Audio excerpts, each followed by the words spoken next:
ఓం శ్రీ షిరిడి సాయిబాబా జ్యోతిష్యాలయం. ప్రేమ, పెళ్లి, ఉద్యోగం, ఆరోగ్యం, వ్యాపారం, సంతానం, భార్యాభర్తల సమస్యలు, చెడు ప్రయోగాలు, ఇంకా ఎటువంటి సమస్యలకైనా 100% పరిష్కారం చేయబడును.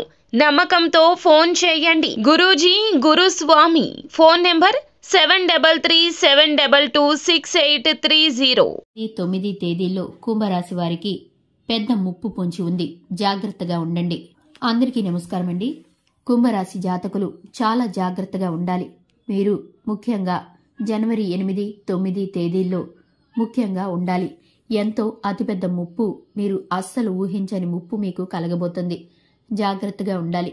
మీ యొక్క శత్రువు మీ ఫోటో పెట్టి మరీ మీ మీద తాంత్రిక ప్రయోగాలు చేస్తున్నారు. అందుకుగాను మీరు జీవితంలో 100% కూడా ఇటువంటి సంగతులు జరగబోతున్నాయి. ఇటువంటి సంగతులు 100% జరగబోతున్నాయి. ఏం జరగబోతుందో తెలియాలంటే గనక వీడియోని పూర్తిగా మీరు చూడాల్సిందే. వీడియోని మీకు నచ్చితే గనక లైక్ చేయండి. మీ లైక్ ఎంతగానో మాకు సపోర్ట్ అండ్ ఎంకరేజ్మెంట్ గా ఉంటుంది. ఆలస్యం అనేది లేకుండా వీడియోలోకి వచ్చేద్దాం. ఈ రాశివారు ఏమిటంటే అందరినీ కూడా త్వరగా నమ్మేసే తత్వం ఉంటుంది. ఎవరైనా కొంచెం ప్రేమగా మాట్లాడితే వెంటనే కరిగిపోతారు. వారు తమవారిగా అనుకుంటూ వారి కోసం ఏదైనా చేస్తారు. బంధాలకు, స్నేహాలకు ఎక్కువగా విలువని ఇస్తారు. తాను కాంప్రమైజ్ అవుతారు తప్ప ఎప్పుడు కూడా బంధుత్వాన్ని వదులుకోలేరు. వీరిలో ఏమున్నా కూడా పట్టించుకోకుండా కలుపుకు వెళ్లిపోయే మనస్తత్వం ఉంటుంది, ఎక్కువగా ఉంటుంది. దీని కారణంగానే ఈ రాశి జాతకులు కొన్నిసార్లు కష్టాలు కూడా ఎదుర్కొంటారని చెప్పడంలో ఎలాంటి సందేహమే లేదు. మీ మంచితనాన్ని కొంతమంది అదునుగా తీసుకొని ప్రతిసారి కూడా మిమ్మల్ని తొక్కేయడానికి, అంటే మిమ్మల్ని అణచివేయడానికి కానీ, లేకపోతే వారిదే పై చేయి, మీ చేయి కిందగా ఉండాలని గాని మీకోసం ప్రయత్నాలు చేస్తున్నారు. మీ చుట్టూ ఉన్నవారు ఎంతగానో ప్రయత్నిస్తున్నారు. మీ చుట్టూ ఉన్నవారు మిమ్మల్ని తప్పించుకోవడం ఇలాంటివి అన్నీ కూడా చేస్తున్నారు. కాబట్టి ఈ రాశి వారు కొంచెం జాగ్రత్తగా ఉండడం మంచిది. అయితే ఈ రాశి వారికి ఒక శత్రువు ఉన్నారండి. ఆ శత్రువు అయితే మిమ్మల్ని వెంటాడుతున్నాడు. మీ పైన ఏ విధంగా పగ తీర్చుకోవాలో తెలియక మీ పైన చివరాఖరకు తాంత్రిక ప్రయోగాలు చేయడానికి కూడా సిద్ధపడ్డారు. మీ యొక్క ఫోటో పెట్టి తాంత్రిక పూజలైతే చేస్తున్నారు. ఈ విధంగా చేయడం వల్ల మీ ఇంట్లో తరచుగా గొడవలు రావడం, ముఖ్యంగా ఆరోగ్యం సహకరించకపోవడం, ఏవేవో కొత్త వ్యాధులు అనేవి ఇబ్బంది పెడుతూ ఉంటాయి. అసలు ఒంటికి సంబంధం లేనటువంటి వ్యాధులైతే మీకు రావడం ద్వారా మీరు ఆశ్చర్యపోతున్నారు. ఈ రాశి వారికి డబ్బు కూడా ఇంట్లో నిలబడకపోవడం, ప్రతి చిన్నదానికి వివాదాలు, ఈ విధంగా ప్రతి విషయంలో కూడా మనశ్శాంతి అనేది మీకు కరువైపోయింది. ఈ విధంగా చెప్పడానికి ఏ విధమైన సందేహం కూడా లేదు. ఇదంతా కూడా మీ ఇంటి మీద లేదా మీ మీద జరిగేటటువంటి తాంత్రిక పూజల కారణంగానే. దీనికోసం మీరు ఒక ప్రత్యేక పరిహారం అయితే చేసుకోవాల్సి ఉంటుంది. ఇప్పుడు మనం గుర్తుపెట్టుకోవాల్సిన అంశం ఏమిటంటే, తాంత్రిక పూజలకు కేవలం తాంత్రిక పరిహారాలు మాత్రమే చేసుకోవాల్సి ఉంటుంది. సాధారణ దోషాలకు మన సాధారణ పరిహారాలైతే సరిపోతాయి, కానీ తాంత్రిక పూజలకు మాత్రం సాధారణ పరిహారాలు చేసుకుంటే అవి మాత్రం అంతగా ఫలితాన్ని ఇవ్వవు. కాబట్టి తాంత్రిక శాస్త్రం ప్రకారం మన తాంత్రిక పరిహారాలే మనం చేసుకోవాలి.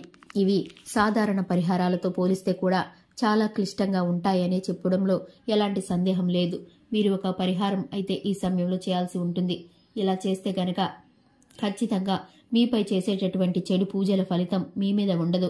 మీ ఇంటికి పెట్టేటటువంటి శాపాలు, దోషాలు లేదా ఏవైనా ఇంటికి సంబంధించిన తాంత్రిక పూజలు చేస్తున్నట్లయితే గనక అవి అటువంటి వాటన్నిటిని కూడా ఖచ్చితంగా తిప్పికొట్టవచ్చు. ఈ పరిహారానికి అంత శక్తి ఉందండి. ఈ రాశివారు ఆచరించవలసిన తాంత్రిక పరిహారం ఏమిటో ముందుగా మనం ఒకసారి తెలుసుకుందాం. వీరి రంగాల వారీగా వీరి ఫలితాలు పరిశీలిద్దాం. ఎంత కష్టపడుతున్నా కూడా ఫలితం రావడం లేదని ఇబ్బందులు పడుతూ ఉంటారు. ఇదంతా కూడా ఈ తాంత్రిక ఫలితాల మూలంగానే. పూజల్లో భాగమవునండి. మీరు చేసే వ్యాపారంపై కూడా ఇది ప్రభావం చూపిస్తుంది. మీరు డిప్రెషన్లోకి వెళ్లిపోయే పరిస్థితులైతే కనిపిస్తున్నాయి. ఉద్యోగపరంగా చూసుకున్నట్లయితే మీకు శత్రువులు అధికమైపోతూ ఉంటారు. అనుమానాస్పద స్థితిలో ఎవరైనా ఏమైనా ఇచ్చినా కూడా మీరు తీసుకోకండి. అయితే ఈ రాశివారు ఎటువంటి పరిహారాన్ని ఆచరించాలంటే గనక ఈ పరిహారం ఆదివారం రోజు మాత్రమే చేసుకోవాల్సి ఉంటుంది. ఈ పరిహారం మాత్రం చాలా నిష్ఠగా చేసుకోండి. దీంట్లో మొదటిగా 2 దశలు ఉంటాయి. మొదటిది, మీ ఇంటికి దిష్టిని తీసుకోవాలి. దీనికోసం మచ్చలు లేని ఒక కోడిగుడ్డు తీసుకోండి. మచ్చలు ఉన్నటువంటి గుడ్డు ఎప్పుడు కూడా పరిహారానికి పని చేయదు. చాలా మంది మచ్చలున్నాయి కదా, వీటితో మనం చేసేద్దాం, ఎలాగో పడేసేదే కదా అని అనుకుంటారు. ఎప్పుడు కూడా అలాంటి పనులు మాత్రం చేయొద్దు. అలా చేస్తే ఫలితం రాకపోగా వక్రీకరించి ఇంకా కష్టాలు పెరిగిపోయే అవకాశం ఉంటుంది.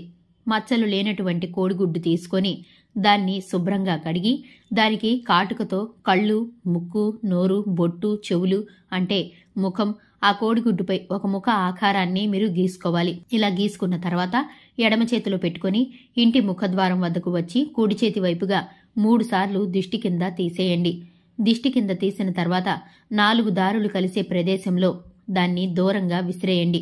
తర్వాత ఇంటికి వచ్చి ఇంట్లో పెద్దవారు అంటే ఎవరైతే తల్లిగారు, తాతమ్మలు, నానమ్మలు, అమ్మమ్మలు ఉంటారో వారితో ఎండు మిరపకాయలు, ఉప్పు కలిపి దిష్టి తీయించుకోవాల్సి ఉంటుంది. ఇలా ఇంటికి దిష్టి తీయించుకున్న తర్వాత మీకు దిష్టి తీయించుకుని ఈ విధంగా తీశాక మీరు ఇంటినైతే శుభ్రపరచుకోండి. ఇల్లంతా కూడా పసుపు నీటిని చల్లండి. మీరు కూడా స్నానం చేయాల్సి ఉంటుంది. ఈ విధంగా చేశాక ఎవ్వరూ ఎలాంటి తాంత్రిక పూజలు చేసినా అవేమీ కూడా మీ దగ్గరికి రావు. ఖచ్చితంగా ఈ పరిహారం ఆదివారం మాత్రమే చేయాల్సి ఉంటుంది. చూశారు కదండి, ఇది ఇవాల్టి వీడియో. వీడియో నచ్చితే కనుక లైక్ చేయండి, మన ఛానల్ని సబ్స్క్రైబ్ చేసుకోండి.